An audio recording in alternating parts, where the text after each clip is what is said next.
में further MCQs देखते हैं। फर्स्ट है the atom of smallest atomic radius among the following is dash. क्या होगा आंसर इसका?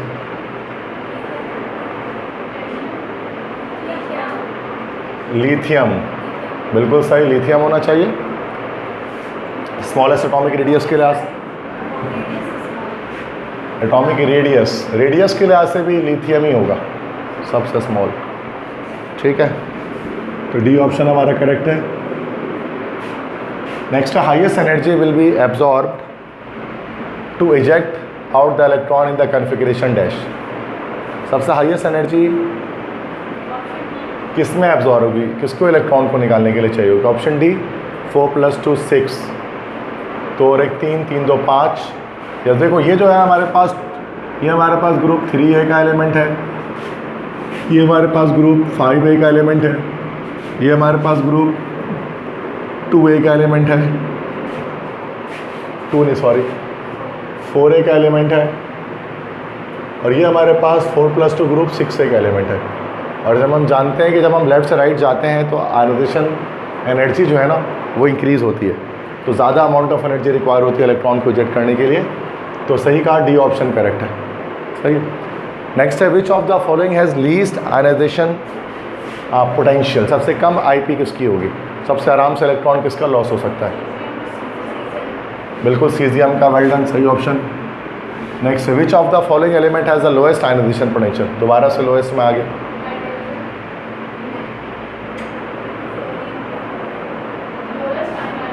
लोएस्ट आयोनाइजेशन एनर्जी वही आईपी। देखो फ्लोरीन तो हो ही नहीं सकता था, पॉसिबल ही नहीं है, क्योंकि फ्लोरीन तो नॉन मेटल है, नॉन मेटल की तो बहुत हाई आयोनाइजेशन पोटेंशियल होती है।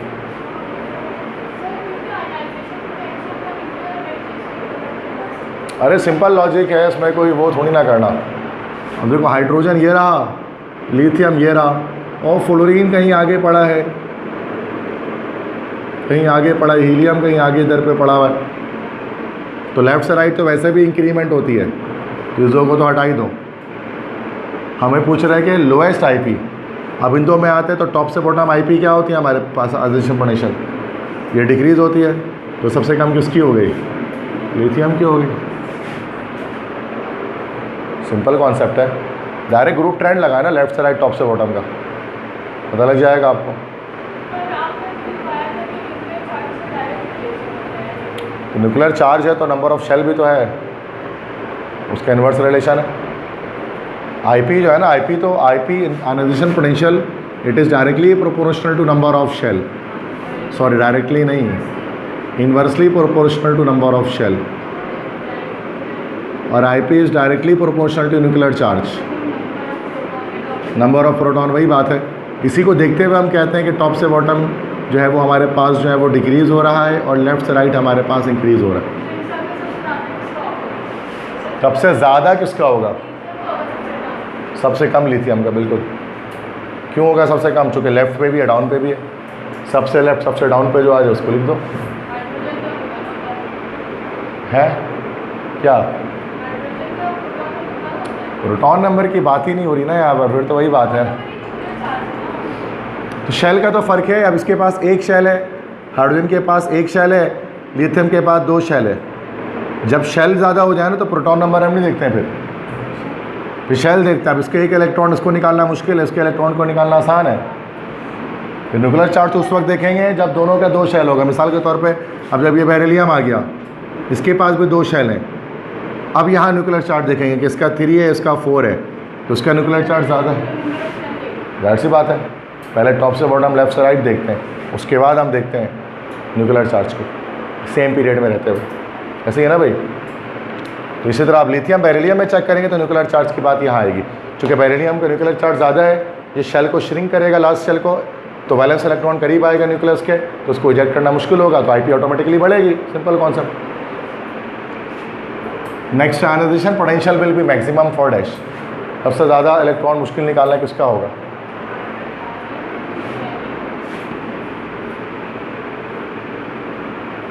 कॉमन सेंस वाला सवाल है, इसमें कोई ट्रेंड लगाने की ज़रूरत ही नहीं है। अरे बात तो सुनो, कॉमन सेंस में यूज़ कर रहे हैं ना। मेटल्स के इलेक्ट्रॉन को निकालना आसान होता है, नॉन मेटल्स के इलेक्ट्रॉन को निकालना मुश्किल होता है। बात ख़त्म। लिथियम क्या है, मेटल क्या नॉन मेटल? मेटल क्या नॉन मेटल? क्रॉस। यूरेनियम क्या है, मेटल क्या नॉन मेटल? मेटल है क्या नॉन मेटल? रेडियोएक्टिव मेटल नहीं हो सकता है, मेटल है। यम आ गया मेटल है, सही है, कट गया ये। आयरन क्या है, मेटल क्या नॉन मेटल? आंसर,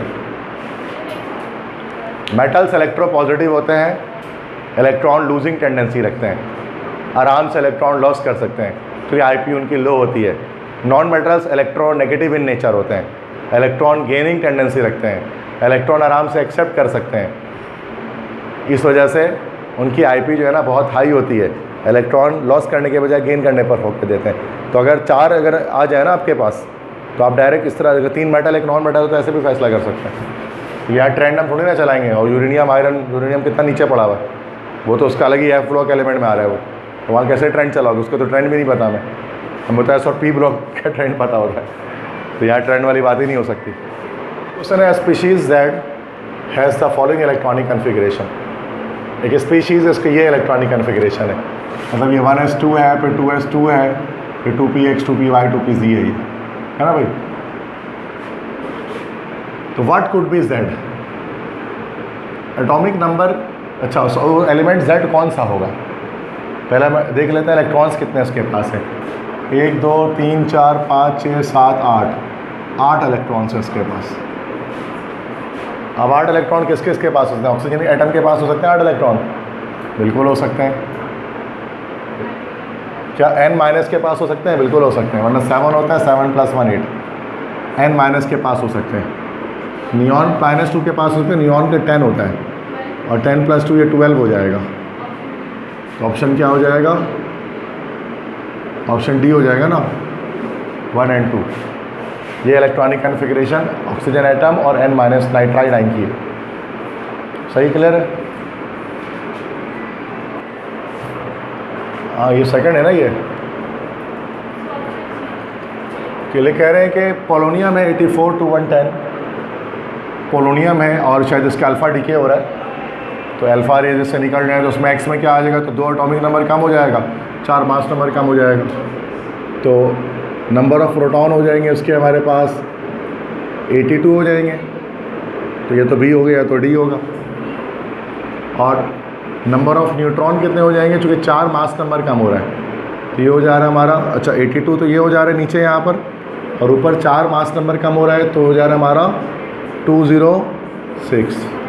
अब 206 अगर न्यूट्रॉन मालूम करना है तो 206 - 82 कितना आ रहा है, 124।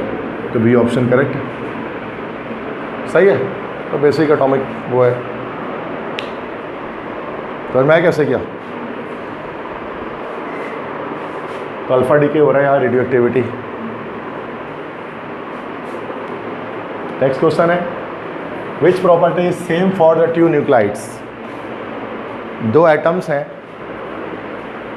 एक है ये x और एक है y, दोनों में क्या चीज़ सेम होगी?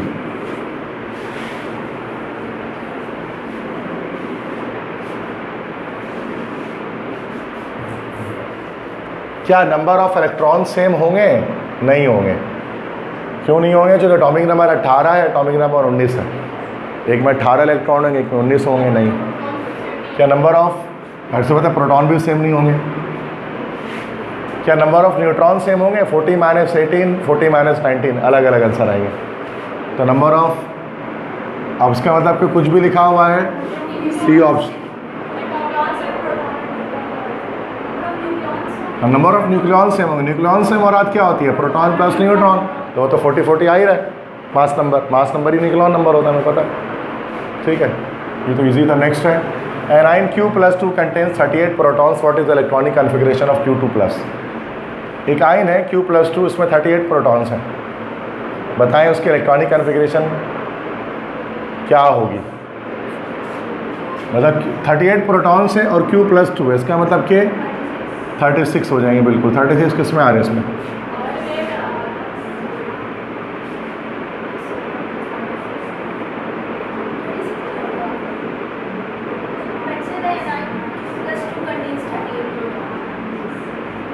सही है, तो फिर क्या मसला? नहीं, कहाँ से होगा 38? प्रोटॉन तो 38 ही रहेंगे ना यार, भाई कोई भी आ जाए, क्या मतलब? इलेक्ट्रॉन निकालेंगे ना, प्रोटॉन तो 38 रहेंगे। इसका क्यू जो है ना, ये क्यू, इसका मास एटॉमिक नंबर 38 है, लेकिन चार्ज इसका +2 है, तो प्रोटॉन तो 3 रहेंगे। क्या आएगा फिर? कितने? ऑप्शन ए में 38 हो रहा है, यस 30 उधर तक हो जाता है, 38 सही है ऑप्शन। नेक्स्ट है, which of the following particle would on losing an electron, जैसे किसी और में 38 तो नहीं हो रहा ना, ओके सही है। फर्स्ट मतलब क्या हो सकता है कि वो इलेक्ट्रॉनिक कन्फिग्रेशन आगे पीछे भी कर सकते हैं, और सब में 38 आ रहा हो, क्या पता 36 आ रहा हो, सॉरी। अच्छा ये 36 आ रहे कि 38? 36 आ रहे इसमें, हाँ सही 36 आएगा। नेक्स्ट है, which of the following particles would on losing an electron have a half filled set of p orbital, मतलब किसमें से कौन है जो एक इलेक्ट्रॉन लॉस करके p3 हो जाएगा? p मतलब p पर 3 इलेक्ट्रॉन जिसमें एंड में आएंगे, लेकिन उसका एक इलेक्ट्रॉन लॉस करके, मतलब माइनस चार्ज पर। जैसे देखो एक मिनट, सिलिकॉन देखो, सिलिकॉन क्या होता है समझो उसको। सिलिकॉन की कॉन्फ़िगरेशन हो जाएगी S2P4, लेकिन SI -1 है तो ये हो जाएगा P5। आप कह रहे हैं कि इसका एक इलेक्ट्रॉन अगर हम लॉस करवा दें तो क्या हो जाएगा? ये P4, हाफ फील्ड नहीं हुआ, P कट गया, ये सिर्फ फॉस्फोरस। S2 और P क्या हो जाता है इसमें? 5 ग्रुप का है ना, 3। अब इसका एक इलेक्ट्रॉन अगर लॉस करवा दो कितना हो जाएगा? हाफ फील्ड नहीं हुआ, एक इलेक्ट्रॉन लॉस करवाना है सब में से, P-1 S2 P, वैसे P3 होता है इसमें भी, -1 है तो P4। अब इसका अगर एक इलेक्ट्रॉन लॉस करवाए तो P3 हो गया, half field P set of P orbital.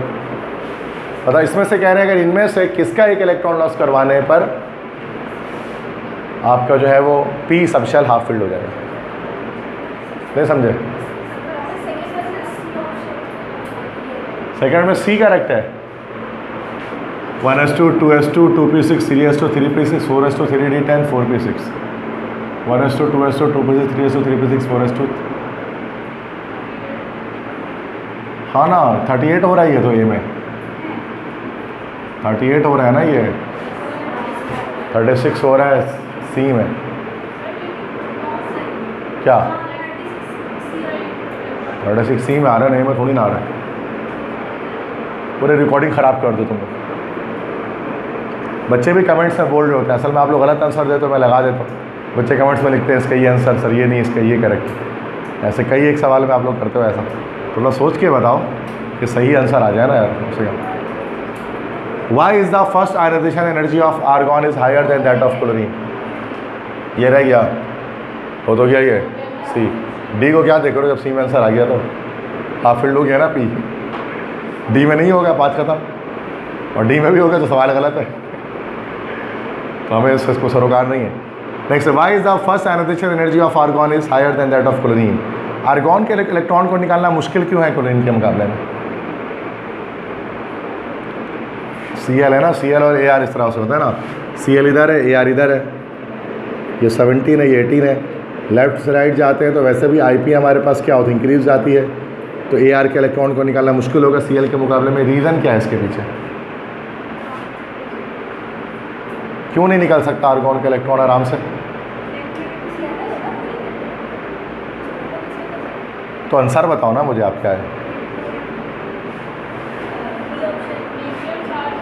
Electronegativity का कोई ताल्लुक इससे नहीं है कि इलेक्ट्रॉन फर्स्ट आयनाइजेशन एनर्जी मतलब उसका इलेक्ट्रोनेगेटिविटी से कोई ताल्लुक नहीं है।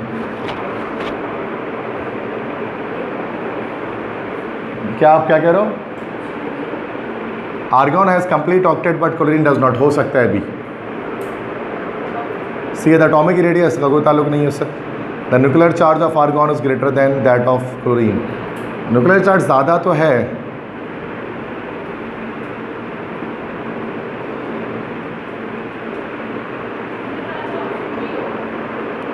न्यूक्लियर चार्ज तो ज़्यादा है, इसमें कोई शक नहीं है। ऐसे तो एटॉमिक रेडियस भी कम है क्लोरीन का आर्गोन के मुकाबले में, और क्लोरीन ज़्यादा इलेक्ट्रोनेगेटिव भी आर्गोन के। चारों ऑप्शन करेक्ट है, बेस्ट ऑप्शन चूज़ करना है। BCQ है ये, बेस्ट चॉइस क्वेश्चन है ना। ये तो चारों ऑप्शन सही बात कर रहे हैं, बात चारों सही कर रहे हैं, तो गलत बात कोई नहीं है, ठीक है। अब उसमें देखना बेस्ट ऑप्शन क्या है, D के B।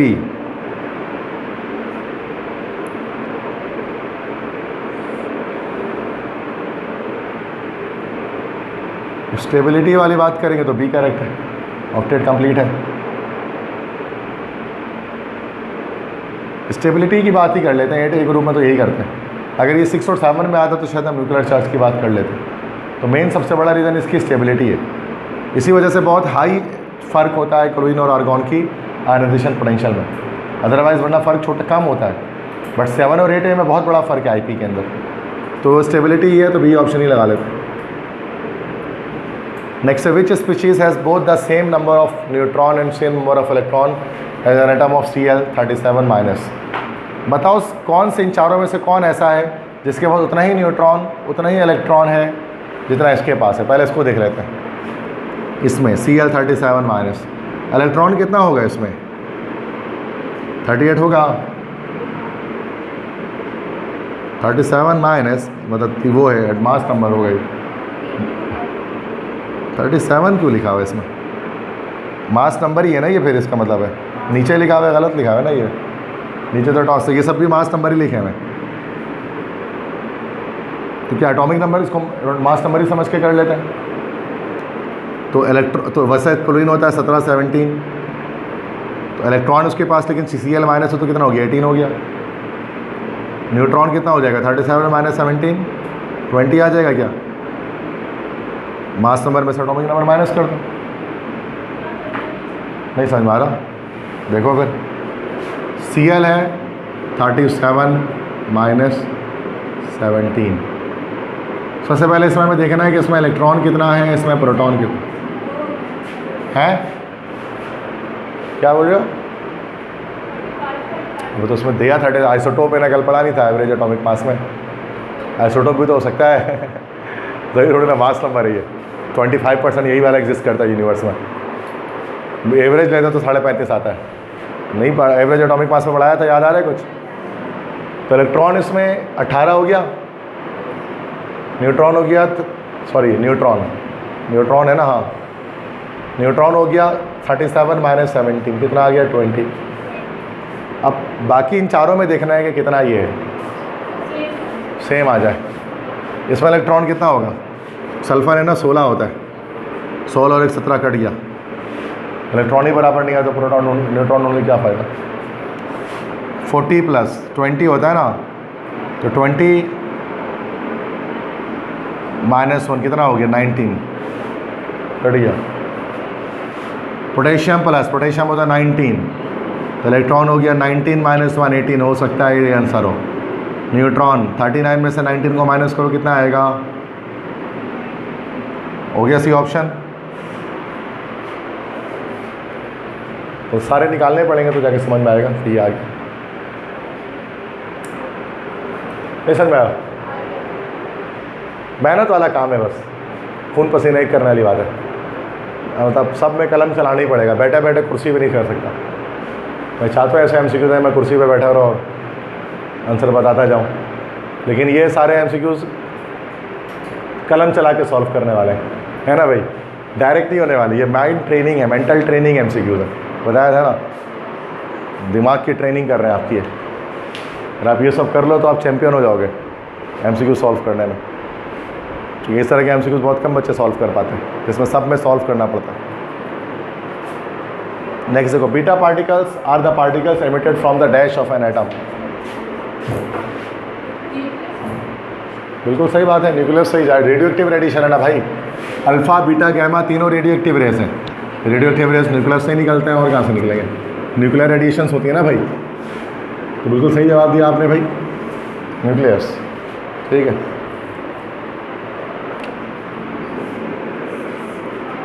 The numerical value of Planck's constant, तो बच्चों वाला सवाल है, 6.625 एक्सपोनेंट -34 जूल सेकंड, सही है। एक्सरेज को और क्या कहा जाता है, रोएंजेंट इज ऑप्शन बी, बिल्कुल सही। विच of the following has a smallest size, फिर आ गया ट्रेंड, सबसे छोटा कौन सा होगा?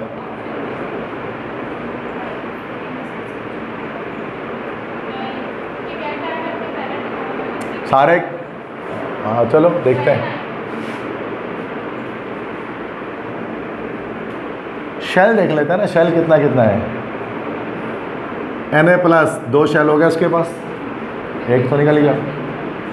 मैग्नीशियम प्लस, तो इसमें भी 2 शेल हो गए, 2 ही होगा ना भाई, 3 होता है वरना। क्लोरीन माइनस फ्लोरीन को, इसमें भी 2 शेल होगा, सॉरी क्लोरीन में 3 शेल होंगे और इसमें 2 शेल होंगे, है तो क्या पता आइन दूसरा हो ना, अगर कोई आइन छोटा वाला आइन है इसके मुकाबले में तो वैसे ही बड़ा हो जाएगा। इसलिए ये सब देखना पड़ेगा इसमें, ग्रुप ट्रेंड डायरेक्ट नहीं सॉल्व कर सकते। सबसे पहले तो क्लोरीन ऐसी घटिया, अब चूँकि 3 शेल उसमें आ रहा है, अब आ जाए 2 शेल वाले 3, Na+ Mg, देखो तो सबके पास 2-2 शेल हैं, सबके पास 2-2 शेल हैं, इसमें कोई फर्क नहीं है, इसमें भी 2 शेल, इसमें भी 2, उसमें भी 2। अब न्यूक्लियर चार्ज की बारी आएगी। न्यूक्लियर चार्ज जिसका ज़्यादा होगा उसका शेल श्रिंक होगा। सबसे ज़्यादा न्यूक्लियर चार्ज किस में, इन सब में? फ्लोरीन में न्यूक्लियर चार्ज ज़्यादा, तो फ्लोरीन का F- का स्मॉलेस्ट साइज आ जाएगा मेरे पास। तो सबसे पहले हम शेल ही देखते हैं, शेल देखने के बाद न्यूक्लियर चार्ज देखते हैं, तो आप आराम से आंसर तक पहुंच सकते हैं। तो ये कैसे हो गया था? बिल्कुल फॉलो होता है, हाँ हो रहा है फॉलो। आने की रेडियस का भी तो ट्रेंड होता है। Which of the following is expected to have largest size, अब देखो वही वाला सवाल आ गया, लार्जेस्ट रेडियस। शेल देख लेते हैं, कितना shell? 2 shell, 2 shell. Boron aluminium 2 shell, nitrogen 2 shell, सब पे 2 आ गए। तो न्यूक्लियर चार्ज की कहानी है, ठीक है। 9, 8 और एल्यूमिनियम +3 कितना है? 13 है ना एल्यूमिनियम, और नाइट्रोजन 7। तो लार्जेस्ट साइज किसका होगा? जिसका न्यूक्लियर चार्ज सबसे कम होगा। सबके पास 2-2 शेल है ना भाई। अब न्यूक्लियर चार्ज जिसका कम है, और न्यूक्लियर चार्ज कम किसका है? इसका एटॉमिक नंबर कम है, 9, 8, 13, 7 N-3, इसका साइज सबसे बड़ा होगा। चूँकि न्यूक्लियर चार्ज जब बढ़ता है तो साइज़ कम होता है। यहाँ पर लार्जेस्ट रेडियस कह रहे हैं, तो न्यूक्लियर चार्ज कम होगा, साइज़ बढ़ेगा। तो पहले शेल देख लिया, शेल सब में 2-2 आ गए, और शेल 2-2 आ गए तो न्यूक्लियर चार्ज लगा दिया इसके ऊपर। बोले क्या कह रहे हैं? शेल नहीं समझ में आ रहा? अरे अल्लाह के अंदर पूरा टेबल बनाना पड़ेगा पूरा। फ्लोरीन कौन से पीरियड का एलिमेंट है? पीरियड, अरे अल्लाह के बंदे, हालीने की रब से फरियाद, बेटा मांगे कार स्कूटर बाप राजी, बैंगन आलू गाजर इन थैली, केमिस्ट्री सर गिव संग की प्रॉब्लम, और सलमा सिलेगी तेरी पॉकेट, फिर कल बाहर आई आत्मा, हिना और करीना का x-ray. First period, second period, third period, fourth period, fifth period, sixth period, seventh period. Fluorine है सेकंड पीरियड का 2 शेल, ऑक्सीजन है सेकंड पीरियड का 2 शेल, नाइट्रोजन है सेकंड पीरियड का 2 शेल। क्या गया नाइट्रोजन? नाइट्रोजन भूल ही गया। नसीम पास सब बिंदास। अरे सब्र करो, अभी बताने दो, अब छोड़ दो, जब बता रहा हो तो पूरा बताऊँगा। ये तो समझ में आ गया कि इन सबके 2-2 शेल हैं, इसके 2 ABD 2-2 शेल होंगे। क्यों? चूँकि सेकंड पीरियड का है। अरे तो पहले वो तो देखो ना, ABD बोल रहा हूँ, ABD समझ में आ रहा है? जब सवाल कर ले तो उसे सुनते रहो। अब मैं पूरा बताऊंगा, आपको आ गया तो भी बताते चला जाऊँगा, तो मेरी रिकॉर्डिंग ख़त्म नहीं हो जाती, जब तक मेरी बात खत्म नहीं हो मैं बताते चला जाऊँगा। अब आ जाओ सी, एल्यूमिनियम। एल्यूमिनियम हमारे पास थर्ड पीरियड का है, बिल्कुल थर्ड पीरियड का है। तो थर्ड पीरियड का तो सर इसके पास 3, बिल्कुल एल्यूमिनियम के पास 3 शेल होते हैं, तो मैं कब मना कर रहा हूँ, 3 ही शेल होते हैं ना भाई। और एल्यूमिनियम के लास्ट शेल में 3 इलेक्ट्रॉन भी होते हैं, ग्रुप 3 का है। एल्यूमिनियम +3 का मतलब ये होता है कि इसने अपना 3 इलेक्ट्रॉन निकाल दिया है। जब 3 इलेक्ट्रॉन निकाल दिया है तो शेल खत्म हो गया। तीसरा कितना शेल बच गया, सिर्फ 2 शेल बच गया, इसलिए इसके पास भी 2 शेल। ना ये मैं वर्बली कर रहा था दिमाग में, मैं समझा दे रहा हूँ मैं कैसे कर रहा हूँ। 2 शेल है ना सबके पास, भी समझ में नहीं आया, आ गया। अब न्यूक्लियर चार्ज देख लो, जिसका न्यूक्लियर चार्ज ज़्यादा उसका साइज़ कम, जिसका न्यूक्लियर चार्ज कम उसका साइज़ ज़्यादा। यही ट्रिक है उसको सॉल्व करने की। दुनिया में कोई भी आइटम उठा के दे सकते, इस ट्रिक से सॉल्व कर लो। आपको प्रोडक्ट टेबल पता होना चाहिए, लेकिन इसके लिए उसके बिना तो आप कर ही नहीं पाएंगे। शेल ही नहीं पता कितना है तो आप कैसे रट्टा मार के देंगे घर से उसको। न्यूक्लियर चार्ज जिसका ज़्यादा उसका साइज़ कम। यहाँ लार्जेस्ट रेडियस पूछ रहा है तो हम न्यूक्लियर चार्ज कम देख लेंगे, नाइट्रोजन का कम है न्यूक्लियर चार्ज। तो हाँ, तो ये आ गया हमारे पास न्यूक्लियर चार्ज बटा एटॉमिक नंबर। क्लियर है, समझ में आ गया? ओके, अगला, विच of the following is second most electronegative element. पहला मोस्ट इलेक्ट्रोनेगेटिव तो बच्चा जानता है, फ्लोरीन। दूसरा नंबर पे किसका नंबर आता है?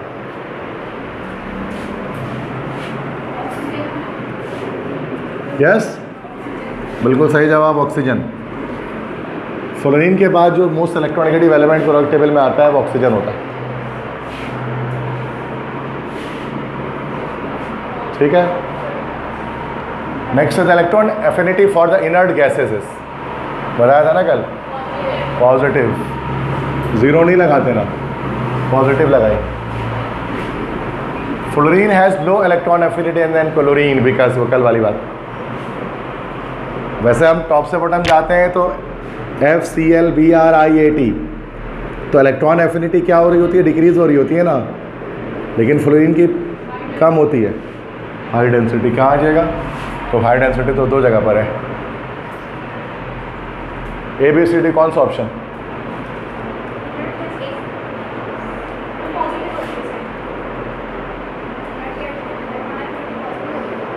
वही तो लगाया मैंने, न्यू बुक में पॉजिटिव है ना, तो वही करो।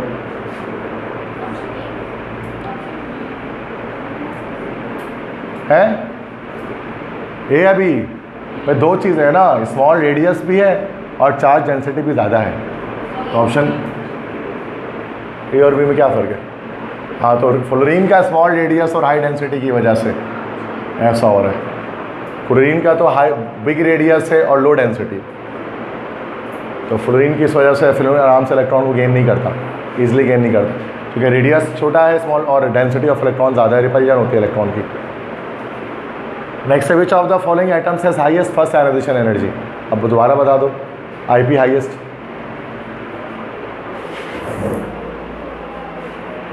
हाईएस्ट IP किसका होगा? हाँ, क्या बता रहे हो? रुबिडियम।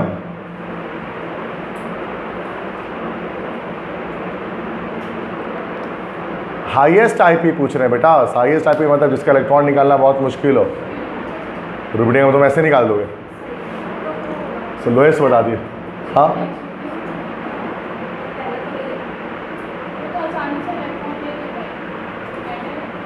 सारे मेटल है, सारे मेटल है, सब इलेक्ट्रॉन देंगे, लेकिन सबसे मुश्किल किसका इलेक्ट्रॉन निकालना होगा? सीजियम है कहाँ? क्या इंडिया में? वो देखो, पोटेशियम रुबिडियम के होते हुए ना, इनको तो काट दो, चूँकि फिर सोडियम हो सकता है, लेकिन मसला है कि स्कैंडियम दिया हुआ है। A C में से एक ऑप्शन है डन। अच्छा, लेकिन सोडियम हमारे पास जो है वो अल्कली मेटल्स के इलेक्ट्रॉन को निकालना आसान होता है ट्रांजिशन मेटल्स के मुकाबले में। अल्कली मेटल्स तो इजीली सबसे मोस्ट इलेक्ट्रोपॉजिटिव एलिमेंट्स होते हैं पीरियोडिक टेबल के, इसलिए हाईएस्ट सोडियम के वजह हम क्या लगाएंगे, स्कैंडियम लगाएंगे। ट्रेंड के लिहाज से भी देख सकते हैं, ये नहीं कि ट्रेंड नहीं है, ट्रेंड है।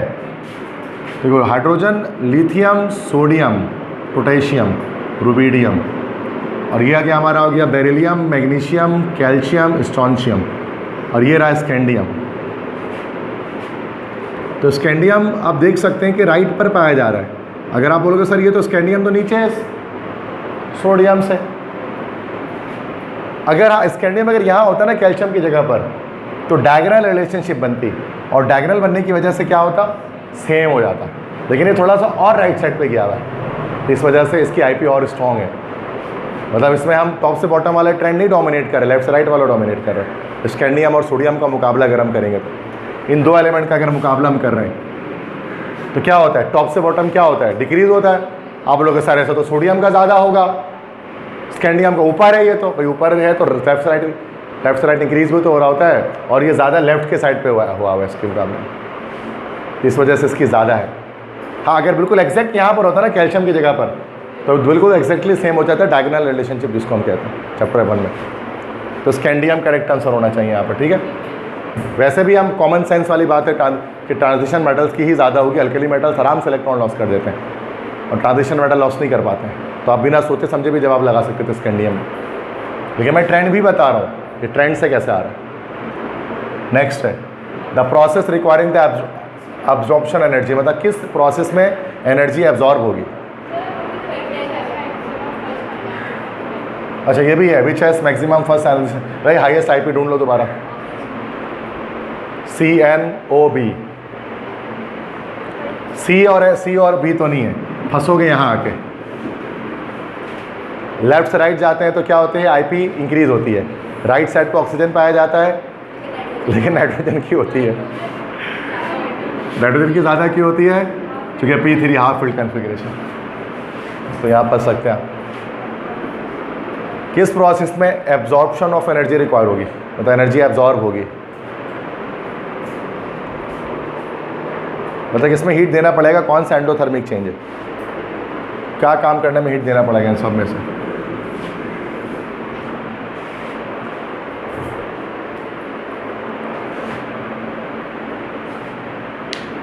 चलो Cl में जब इलेक्ट्रॉन ऐड होगा Cl माइनस बनेगा, इसमें हीट एनर्जी रिलीज होगी, इलेक्ट्रॉन एफिनिटी जिसको बोलेंगे, कट गया। ऑक्सीजन भी जब दो इलेक्ट्रॉन गेन करेगा तो क्या करेगा, वो -2 बनेगा, हीट एनर्जी रिलीज करेगा, हीट एनर्जी रिलीज होगी, कट गया। H जब H माइनस बनेगा तो एक इलेक्ट्रॉन को क्या करेगा, गेन करेगा, तो H माइनस बनेगा तो हीट एनर्जी रिलीज होगी। हाँ अब यहाँ आ जाओ, फ्लोरीन के केस में भी मैंने क्या बताया था आपको कि फ्लोरीन की जो फर्स्ट आईपी होती है ना वो पॉजिटिव होती है।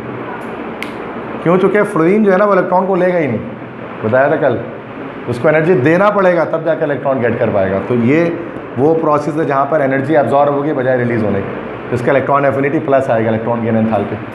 कल ही तो किया था ये, समझ गए, साइंटिस्ट बन जाओगे तुम लोग इतना खतरनाक MCQ सॉल्व करके। ये बहुत ज़्यादा टिपिकल MCQs है, मतलब ये पूरा सारे आपका इतने टफ MCQs आप कभी भी सॉल्व नहीं कर सकते हैं किसी भी किताब में। तो इसमें हर जगह पर आपको ना लॉजिक्स और हर टॉपिक से निकल जाए, तो बहुत ज़्यादा दिमाग लगाने की ज़रूरत है। लेकिन आपने इसको कर लिया ना तो आप चैंपियन हो गए हो, पूरे पाकिस्तान में कहीं भी टेस्ट दे दो जाके। इससे मुश्किल नहीं आ सकेगा सवाल, ये मेरी गारंटी है। इससे आसान तो 1000 सवाल बना सकते हैं, क्योंकि सारा कॉन्सेप्ट टिपिकल करके पूछ रहे हैं घुमा के, देखिए बच्चा कंफ्यूज हो जाए।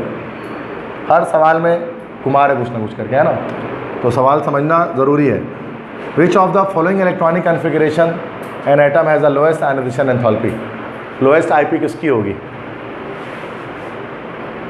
ग्रुप नंबर चेक कर लेते हैं, और क्या, ग्रुप 7 है, ग्रुप है 6 है 8 है,